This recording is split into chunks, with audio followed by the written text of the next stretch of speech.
You got a raise last year, maybe 15%, maybe more. And yet, at the end of this month, your bank account looks almost identical to what it looked like 12 months ago.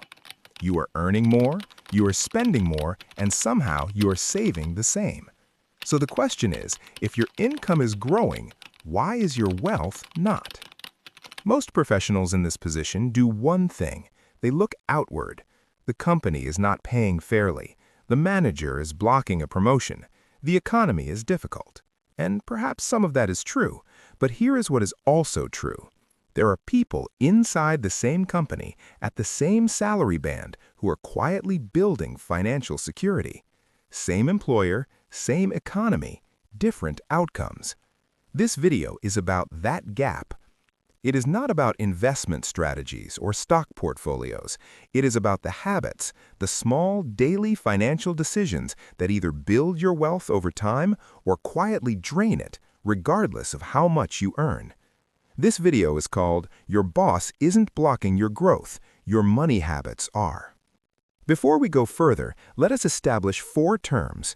These are words that professionals use in financial conversations, at work, in meetings, and in personal planning.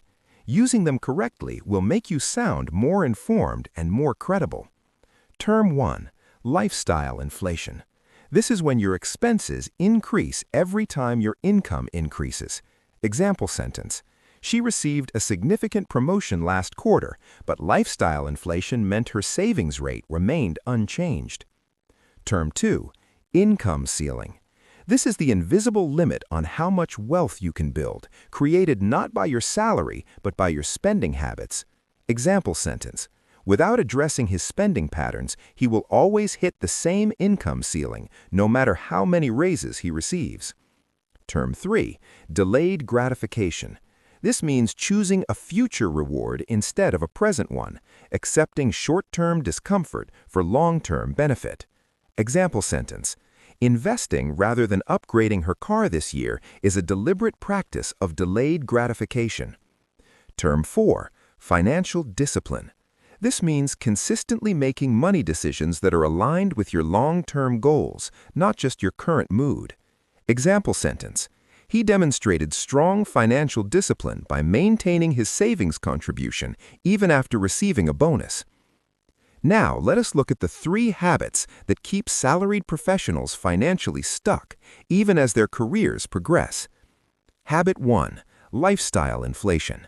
Every raise is supposed to move you forward, but for most professionals, every raise simply creates a new set of expenses. A higher salary means a larger apartment. A better title means a newer phone. A bonus means a holiday that was not in the budget before. None of these are wrong on their own. The problem is when they happen automatically, when spending rises in exact proportion to income, leaving no margin for wealth building. Why does this happen? Because in professional environments, spending is often tied to identity. We use what we consume to signal success to ourselves and to the people around us.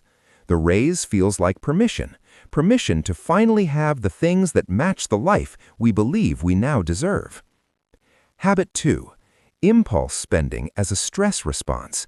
Salaried professionals, particularly those working long hours in high-pressure environments, often spend money as a way of recovering from stress. A difficult week ends with an expensive dinner that was not planned.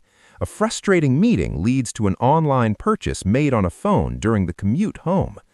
This is not discipline failure. This is emotional spending, using money to regulate feelings rather than to achieve financial goals. Why does this happen? Because spending provides an immediate sense of control and reward in environments where you may feel you have very little of either. The purchase feels like a small victory, and it is, until you check your account at the end of the month. Habit 3. Absence of financial boundaries at work. Professional social culture, especially in South and Southeast Asian office environments, often creates significant pressure around communal spending. Team lunches, farewell parties, festive collections, colleague celebrations.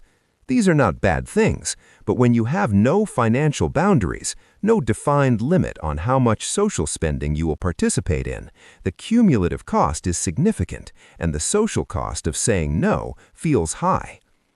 This habit forms because workplaces reward social participation. Saying no to a group lunch feels different from canceling a subscription. One is invisible, the other is public. Here is where these habits become genuinely serious, not month to month, but across a decade. Consider a professional who earns well but consistently spends $8,000 per month more than necessary across lifestyle inflation, impulse purchases, and unplanned social spending. That is $96,000 per year. Over 10 years, that is 9.6 lakhs spent without intention. Now consider the alternative. That same $8,000 per month invested consistently at a modest annual return does not just sit, it compounds. Over 10 years, it becomes significantly more than what was put in. The gap between the two versions of the same person is not talent, not luck, and not the generosity of their employer. It is habit.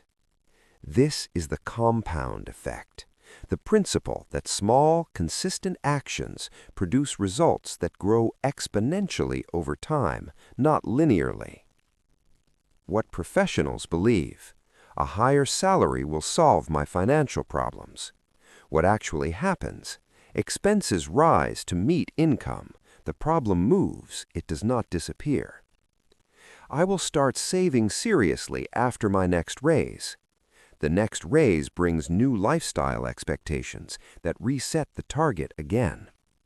My financial position reflects my career success. It reflects your spending habits, which are independent of your income level. Imagine two colleagues. They join the same company in the same year at the same salary. They receive similar raises. They face the same economy. 10 years later, one of them has a growing investment portfolio, a financial cushion, and choices, whether to take a risk on a new opportunity, whether to leave a job that no longer serves them, whether to take a year off. The other is still capable, still respected, still employed, but financially they are exactly where they started. The difference was not a secret investment. It was not a windfall. It was the quiet, consistent gap between what they earned and what they spent, and what they chose to do with that gap, month after month, for 10 years. If your income doubled tomorrow, not eventually, but tomorrow, would your financial position actually change?